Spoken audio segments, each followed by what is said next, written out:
ایک نسبت ہے کہ ہدایت اور نجات کی شرائط ساری کی ساری ایک چھوٹی سی صورت میں اللہ نے جمع کر دی، والعصر ان الانسان لفی خسر الا الذین آمنوا وعملوا الصالحات وتواصوا بالحق وتواصوا بالصبر، لیکن اس کی تفسیر ایک آیت میں آئی، وہ آیت البر ہے۔ چنانچہ جو منتخب نصاب ہم نے مرتب کیا ہے دعوت قرآن کے لیے، میں پہلا درس سورۃ العصر کا ہے اور دوسرا درس آیت البر کا ہے۔ جو نسبت سورۃ العصر میں ہے کہ وہ سورت ہے، یہ آیت ہے، لیکن اس آیت میں کئی صورتیں نکل سکتی ہیں حجم کے اعتبار سے سورۃ العصر کے برابر۔ یہی نسبت ہے سورہ اخلاص میں، 4 آیتیں، توحید کا عظیم ترین خزانہ، اور یہ آیت الکرسی، یہ آیت ہے سورہ اخلاص، اس میں 4 بن جائیں گی حجم کے اعتبار سے، لیکن اسے حضور نے ثلث قرآن قرار دیا ہے۔ توحید کے موضوع پر جامع ترین سورۃ الاخلاص، لیکن توحید اور خاص طور پر توحید فی الصفات کے موضوع پر عظیم ترین آیت یہ آیت الکرسی۔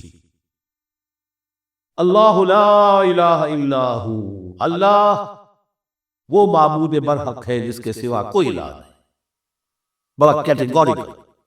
الحی القیوم، وہ زندہ ہے از خود اور با خود، اس کی زندگی مستعار نہیں ہے۔ وہ جو کہا ہے کہ مانگ کے لائے تھے 4 دن، 2 آرزو میں کٹ گئے، 2 انتظار میں، عمر دراز مانگ کے لائے تھے۔ اللہ کی زندگی ہے اس کی از خود زندگی، کسی کی دی ہوئی نہیں، اور اس زندگی میں کوئی ضعف نہیں، کوئی کمزوری نہیں، کوئی احتیاج نہیں۔ آگے آ جائے گا، نہ اسے نیند آتی ہے نہ اونگ آتی ہے۔ قیوم، صرف اپنی جگہ وہ زندہ جاوید ہستی ہے، اور باقی ہر شے کا وجود اس کے حکم سے قائم ہے، کوئی شے قائم نہیں ہے بغیر اس کے اذن کے۔ تو گویا کہ الحد، احد اور الصمد، اللہ اپنی جگہ احد، لیکن باقی پوری کائنات کے لیے صمد ہے۔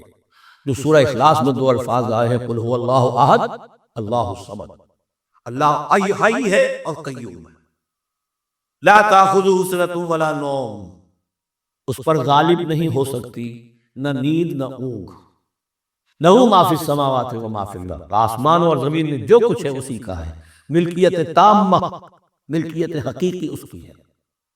من ذا الذی یشفع عندہ الا باذنہ، کون ہے وہ جو شفاعت کر سکے اس کے پاس مگر اس کی اجازت سے۔ اب یہ مقام آیا ہے سورہ بقرہ میں پہلی مرتبہ، 3 مرتبہ کیٹیگوریکل ڈینائل کے بعد، کوئی شفاعت نہیں، کوئی شفاعت نہیں، کوئی شفاعت نہیں۔ یہاں بھی جو انداز ہے بہت ہی جلالی انداز ہے۔ منظر ندی کس کی حیثیت ہے، کس کا یہ مقام ہے، کس کو یہ زور حاصل ہے کہ وہ اپنے اختیار کے بل پر، کہ اپنی حیثیت کی بنیاد پر شفاعت کر سکے؟ ہاں، جس کے لیے اللہ اجازت دے دے۔ استثناء کے ساتھ شفاعت کا یہاں پر پہلی مرتبہ آیا، ورنہ سورہ بقرہ کے 6 رکوع کی دوسری آیت، وَاتَّقُوا يَوْمًا لَا تَجْزِي نَفْسٌ عَن نَفْسٍ شَيْئًا وَلَا يُقْبَلُ مِنْهَا شَفَاعَةٌ وَلَا يُؤْخَذُ مِنْهَا عَدْلٌ وَلَا هُمْ يُنصَرُونَ۔ 15ویں رکوع کی دوسری آیت، وَاتَّقُوا يَوْمًا لَا تَجْزِي نَفْسٌ عَن نَفْسٍ شَيْئًا وَلَا يُقْبَلُ مِنْهَا عَدْلٌ وَلَا تَنفَعُهَا شَفَاعَةٌ وَلَا هُمْ يُنصَرُونَ۔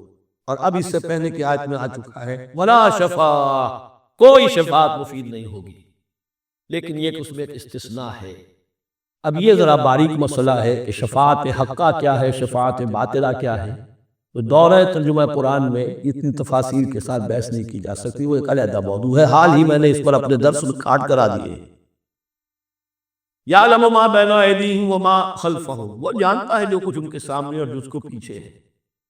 عام طور پر دنیا میں ہم سفارش کرتے ہیں تو کہتے ہیں کہ بھئی میں جانتا ہوں اس شخص کو بہتر، اصل میں جیسا کچھ یہ نظر آتا ہے ویسا نہیں ہے، یا جیسا کچھ فیکٹس آن دی فائل آ گئے ہیں وہ بڑے ہی ڈیسیونگ ہے، اصل حقائق کچھ اور ہیں اس کیس کے، وہ میں آپ کو بتاتا ہوں۔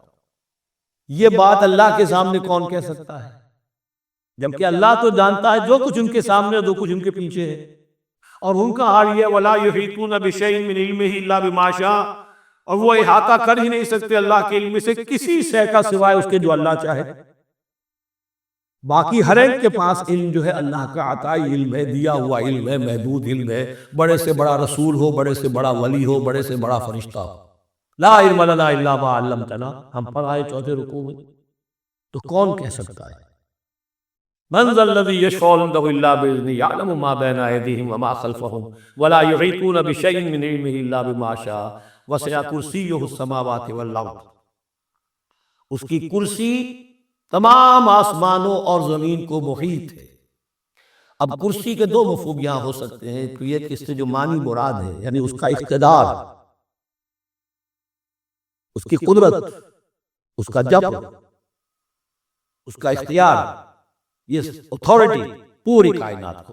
ایک یہ بھی ہو سکتا ہے کہ اللہ تعالیٰ کے لیے ہم نہیں جان سکتے، یہ آیات متشابہات میں سے ہے کہ کوئی شے بھی ہو واقعتاً جس کو ہم اسے کرسی کہہ سکیں، عرش، کرسی، ان سب کے بارے میں یہ دونوں باتیں ذہن میں رکھیے۔ یہ بھی ہو سکتا ہے کہ ان کی کوئی مجسم حقیقت ہو جو ہمارے ذہن سے، ہمارے تخیل سے ماورا ہے، اور یہ بھی ہو سکتا ہے اس سے استعارہ مراد، اس کا اقتدار اور اختیار آسمانوں اور زمین پر چھایا ہوا ہے۔